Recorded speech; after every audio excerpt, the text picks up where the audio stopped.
जो अहिंसा, सत्य, आस्तेय, ब्रह्मचर्य, अपरिग्रह, इन 5 महाव्रतों का पालन करता है, ये तीक्ष्ण व्रत है। ये कोई भगवत प्राप्ति करने की ठान ली है जिसने, वही ये व्रत रह सकता है। और कुटू सिंघाड़े के आटा वाला व्रत तो सब रह लेंगे। शरीर स्वस्थ रहेगा और भजन में मन लगेगा पक्का।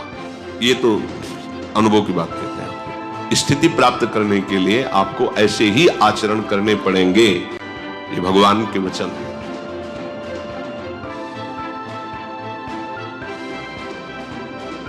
जो भगवद वाणी का श्रवण करके मनन नहीं करता तो विशेष लाभ नहीं होता। मनन इसीलिए नहीं हो पाता कि हमारा लक्ष्य भगवत प्राप्ति नहीं है। सच्चे हृदय से जो प्रभु को प्राप्त करना चाहता है, वो भगवत वचनों का, भगवत प्रेमी महात्माओं के वचनों का अक्षरशः पालन करने की भावना में रहता है। तो उन वचनों का खूब मनन करता है, मनन करके अपने हृदय में बैठा लेता है।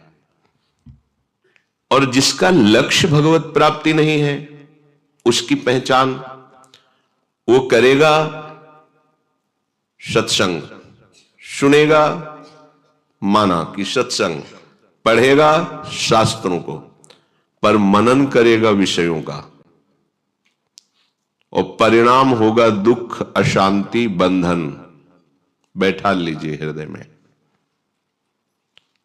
जिसका लक्ष्य भगवत प्राप्ति नहीं है, वो अपने हृदय को पहचाने। माना कि वो शास्त्र पढ़ के सत्संग भी करा सकता है, प्रवचन कर सकता है, प्रवचन सुन सकता है, शास्त्र स्वाध्याय कर सकता है, पर मनन विषयों का ही होगा। देख लेना, हृदय को देख लेना। और जिसका मनन विषयों का होता है, वो क्लेश, अशांति, बंधन, दुख को प्राप्त होता है। इसीलिए कहीं कहीं संतों के वचनों में कि आप 4 वेद कंठस्थ कर लो, 18 पुराण कंठस्थ कर लो, पर यदि प्रभु के चरणों में अनुराग नहीं तो सब व्यर्थ है। जोग कुजोग, ज्ञान अज्ञानु, जहां नहीं राम प्रेम परधानु। इसका रहस्य यही है। प्रभु से अपनापन ना होने के कारण शरीर से अपनापन रहता है। शरीर से अपनापन होने के कारण मन 5 ज्ञानेंद्रियों सहित शब्द स्पर्श रूप रस का ही मनन करता है। ये मनन जब तक रुकेगा नहीं, तब तक संसार चक्र नहीं रुकेगा। अनन्य चेता सततम यो माम स्मरति नित्यशः। स्मरण, मनन, चिंतन अनन्य, अन्य ना, केवल प्रभु का। तो जो सदगुरुदेव के आश्रित होकर, आश्रित वही होगा जिसका लक्ष्य है भगवत प्राप्ति, नहीं तो सदगुरुदेव का आश्रय नहीं माना जाएगा। भले दीक्षा ले लीजिए, यदि भगवत प्राप्ति लक्ष्य नहीं है तो आप उनके विमुख आचरण करेंगे तो आश्रित कहां हो गए। आश्रय तभी माना जाएगा जब उनके वचन के अनुसार आचरण हो। वो तभी आप कर सकते हैं जब आपका लक्ष्य बन गया भगवत प्राप्ति। मुझे जैसे भी प्रभु प्राप्त होना चाहिए, आप आदेश करो, मैं प्राण न्यौछावर करने के लिए तैयार हूं।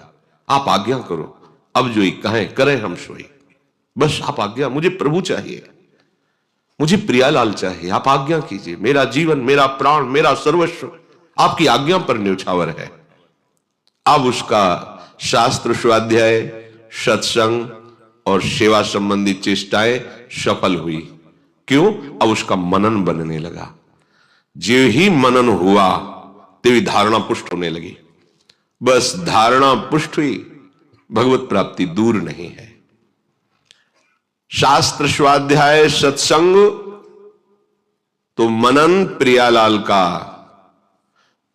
का मनन सेवन तो परिणाम तत्वबोध, भगवत प्रेम। शास्त्र स्वाध्याय, प्रवचन मनन विषयों का, परिणाम दुख क्लेश बंधन अशांति। बैठा लीजिए, हृदय को देख लीजिए। प्रभु जो उपदेश कर रहे हैं उसका हम श्रद्धा विश्वास पूर्वक श्रवण करें, मनन करें और धारणा में उतारें, उसे आचरण में उतारें। खूब सत्संग सुन रहे हैं, आचरण नहीं बदल रहे, धारणा नहीं बदल रही।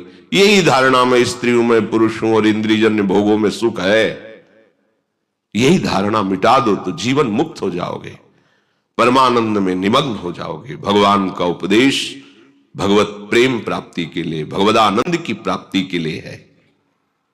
प्रभु कह रहे हैं यतयः संसित व्रताः, जो अहिंसा, सत्य, आस्तेय, ब्रह्मचर्य, अपरिग्रह, इन 5 महाव्रतों का पालन करता है, बहुत बड़ी यज्ञ है।